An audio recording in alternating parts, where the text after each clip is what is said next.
नमस्कार।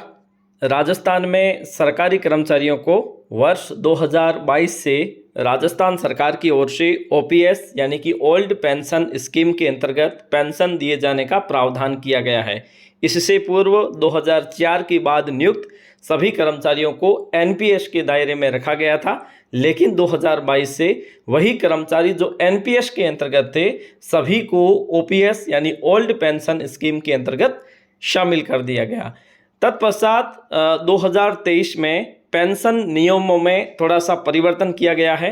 पेंशन नियमों में परिवर्तन करने के बाद में जब भी कोई सरकारी कर्मचारी ओपीएस यानी ओल्ड पेंशन स्कीम के अंतर्गत सेवानिवृत्त होगा तो उसकी पेंशन का निर्धारण कैसे होगा, आज हम इस वीडियो में इसे समझने का प्रयास करेंगे कि वर्तमान में ओपीएस के नियमों में बदलाव के बाद में कोई भी सरकारी कर्मचारी राजस्थान में सेवानिवृत्त होगा तो उसकी पेंशन का निर्धारण कैसे होगा, यानी कि पूर्ण पेंशन किसे मिलेगी, और जो कम अवधि में सेवानिवृत्त होते हैं तो उन्हें अनुपातिक रूप से पेंशन का निर्धारण किस प्रकार से किया जाएगा, उसका फॉर्मूला क्या है, संपूर्ण चर्चा हम इस वीडियो के माध्यम से करेंगे। अगर आपको हमारे वीडियोज अच्छे लगते हैं तो चैनल को सब्सक्राइब कर दें ताकि आगे आने वाला कोई भी वीडियो जिसकी अपडेट आपको सबसे पहले मिल सके। तो चलिए शुरू करते हैं।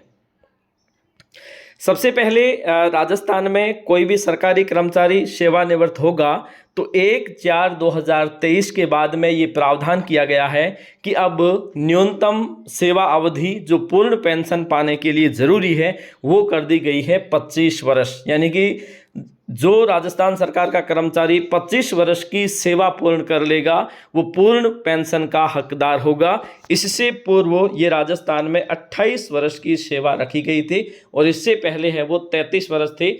2023 के बाद में यानी कि 25/7/2023 को एक आदेश निकलता है, उस आदेश के तहत 1/4/2023 से न्यूनतम पेंशन हेतु सेवा यानी कि पूर्ण पेंशन हेतु न्यूनतम सेवा अवधि 25 वर्ष कर दी गई थी, 28 वर्ष से घटाकर 25 वर्ष कर दी गई थी और ये सभी ओल्ड पेंशन स्कीम के अंतर्गत किया गया था।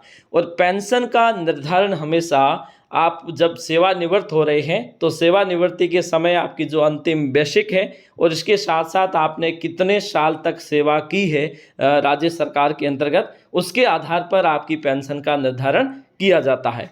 अब हम समझेंगे एक उदाहरण के माध्यम से दो अलग अलग कर्मचारी, एक कर्मचारी जो 20 वर्ष की सेवा के बाद में सेवानिवृत्त हो रहा है, दूसरा कर्मचारी जो 25 वर्ष की सेवा के बाद में सेवानिवृत्त हो रहा है। उन दोनों कर्मचारियों के पेंशन का निर्धारण कैसे होगा, कैसे उन दो कर्मचारियों की पेंशन अलग अलग होगी और उसका फॉर्मूला क्या है उसे हम समझने का प्रयास करेंगे। जैसे मान लीजिए दो अलग अलग कर्मचारी हैं जिनकी अंतिम बेसिक हम एक ही मान के चलते हैं, हालांकि एक ही बेसिक हमेशा नहीं होती किसी की, लेकिन फिर भी हम उदाहरण के तौर पर मानते हैं। एक कर्मचारी है दो जिनकी अंतिम बेसिक 66,000 रुपये है, ठीक है, जब वो सेवानिवृत्त हो रहा है। अब एक बार हम समझते हैं कि 20 वर्ष में अगर वो सेवानिवृत्त होगा तो उसकी पेंशन कितनी बनेगी, और वो 25 वर्ष की सेवा के बाद में सेवानिवृत्त होगा तो उसकी पेंशन कितनी बनेगी। सबसे पहले पेंशन का जो निर्धारण किया जाता है उसका फॉर्मूला ये है कि सबसे पहले आपकी जो अंतिम बेसिक उसको हम 2 में डिवाइड कर देंगे, ठीक है। उसके बाद में आपने कितनी अधिवार्षिकी पूर्ण की है, मतलब आपने 1 वर्ष सेवा की है तो 2 अधिवार्षिकी होगी, 20 वर्ष सेवा की है तो 40 अधिवार्षिकी होगी, और उसे हम डिवाइड कर देंगे 50 से। 50 क्यों? क्योंकि 25 वर्ष की सेवा अवधि में हम 50 अधिवार्षिकी पूर्ण करते हैं। तो ऐसी स्थिति में ये इस फॉर्मूले के तहत आपको पेंशन निर्धारण करनी है। सबसे पहले 20 वर्ष की सेवा करने वाला 66,000 इनकी अंतिम बेसिक है, उसे हम डिवाइड करेंगे 2 से, तब निकल के आएगा 33,000। अब उसके बाद में हम मल्टीप्लाई करेंगे 40 डिवाइडेड बाई 50, मतलब 40 को डिवाइड करेंगे 50 से। 40 क्यों? क्योंकि 40 है वो अधिवार्षिकी है जो एक कर्मचारी ने 20 वर्ष में पूर्ण की है, और 50 जो सबके लिए लागू है, जो 50 अधिवार्षिकी पूर्ण करने के बाद में निर्धारित होती है। इस फॉर्मूले के हिसाब से एक 20 वर्ष की सेवा करने वाला कर्मचारी जिसे पेंशन के रूप में अंतिम बेसिक है वो 26,400 रुपये दी जाएगी 20 वर्ष की सेवा अवधि के बाद में, जब वो सेवानिवृत्त होगा, मतलब 26,400 रुपये।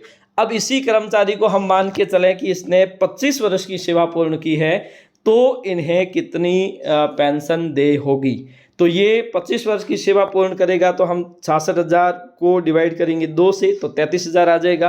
फिर बाद में हम है जो 50/50 करेंगे तो 0 आ जाएगा। तो 33,000 रुपये इस कर्मचारी को पेंशन के रूप में, यानी कि पेंशन का ये बेसिक है, ठीक है, पेंशन का मूल है, जिसके आधार पर पेंशन से उसके बाद में डीए की गणना के बाद में उसे अंतिम पेंशन दी जाएगी।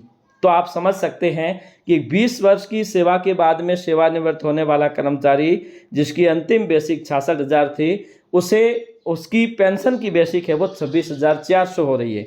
और यहाँ पे जब वही कर्मचारी जो 25 वर्ष की सेवा के बाद में सेवानिवृत्त हो रहा है और उसकी 66,000 अंतिम बेसिक है, तो उसकी जो पेंशन की बेसिक है वो हो जाएगी 33,000 रुपये, ठीक है।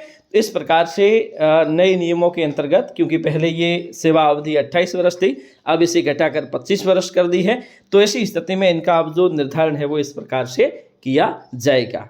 आज के लिए इतना ही, धन्यवाद।